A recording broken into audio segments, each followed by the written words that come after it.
हो कि अथवा झुलको व्यापार गर्ने झुले काका किन भन्या हो भनेर उहाँको जिज्ञासा आज झुलमा सुत्ने सपना धेरै भएको तराईमा जन्मिएको मान्छे म हजुर हजुर अनि झुलमा सुत्ने सपना धेरै भएको हजुर हजुर कति सपना भए पनि त्यो झुलै किन्न नपाएपछि नामै झुले राखिदिएपछि अनि हजुर अहिले त सिधै हुनुहुन्छ त हजुर झुल्नु भयो एकचोटि झुलेर देखाउन सक्नुहुन्छ हजुर अनि हजुरलाई चाहिँ त्यो मछली टोकेर हो क्या हजुर पिङ झुलिरहेको छु त्यहाँनिर हुनु भएको हजुर त्यो जिङ्रिङ टाइपको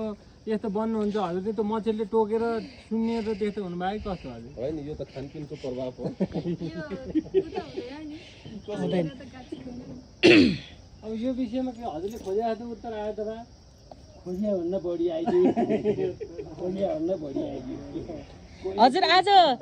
हजुर डिआर सर यस्तो पाराले आज हाम्रो सुटिङ होला त हामी त एकदम यता भ्लगतिर पो व्यस्त छौँ त के हो कुरो होइन हजुर यदि भलग नबनाइदिने भने हजुरले मलाई कुट्नुहुन्छ भनेर बनाइदिए अब सुरु भइहाल्यो अनि हुक्का काकामा आएर हजुरलाई चाहिँ मुक्का काकामा आएर हजुरलाई चाहिँ ब्लग बनाइदिने हो त हजुर होइन हजुर भ्लग हो कि ब्लग हजुर यस्तो गाह्रो हुक्का काका अहिले आउनु भने हान्नुहुन्छ सुटिङ सुरु गर्नु ल सुटिङ सुरु गरौँ होइन त हजुर तपाईँ पनि एकचोटि त्यहाँ गएर बस्नुहुन्छ कि हुन्छ हजुर म त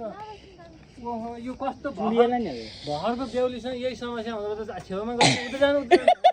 यस्तो हजुर ल के हो कुरोले के हो कुरो हजुर कुरो त गम्भीर आयो त यो अलि उमेर पुगेर ओहो उमेर पुगेर बिहे गर्यो भने चाहिँ बरु तान हुने हजुर यो बिहे उमेर हजुर हजुरको अझै उमेर पुगेको छैन हजुर उहाँको चाहिँ ए म त अहिले 22 लागेँ हजुर ए अनि होइन नेपाली हजुर ल हाम्रो गीतले देश खान्छ त हजुर खोइ हजुर देश खान्छ खाँदैन तर आज हामीले खानसान चाहिँ खान्छु पाकिरहेको छ हजुर हामीले चिउरा तरकारी पनि खाइयो हजुर हुन्छ मौसम चाहिँ बहुत राम्रो छ भन्नुहुन्छ गुरुदेवले यो सुन पनि जनाइकै रूपमा कति लामो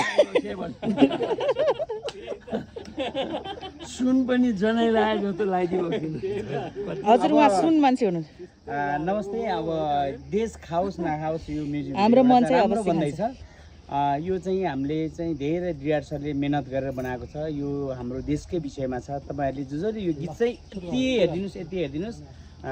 होइन हजुर बा डोका डोका हेरिदिनुहोस् हजुर हजुर डोका डोका हेरिदिनुहोस् अब यो गीतलाई माया पनि गरिदिनुहोस् तर यो गीतमा विवादमा नल्याइदिनुहोस् हेर्नुहोस् है विवाद हुँदैन हजुर विवादमा नल्याइदिनुहोस् सक्नुहुन्छ भने ल्याइदिनुहोस् न हामीलाई के भएर तर गीतले चाहिँ जे हो त्यो बोलेको छ भन्न चाहन्छु यसरी गीत स्पिकर भयो गीत बजाउन पाए नै हुन्छ अहिले पछि हजुर त बडा सेउसी देख्नु भयो त थ्याङ्क यू हजुर भर्खर 22 को भएर नि होला ए हजुर हजुर जवानीहरू बल्ल हजुर हजुर हजुर हजुर हजुर त्यो जवानी झराल्नुपर्छ पहिला सुटिङ गरौँ है हुन्छ हस्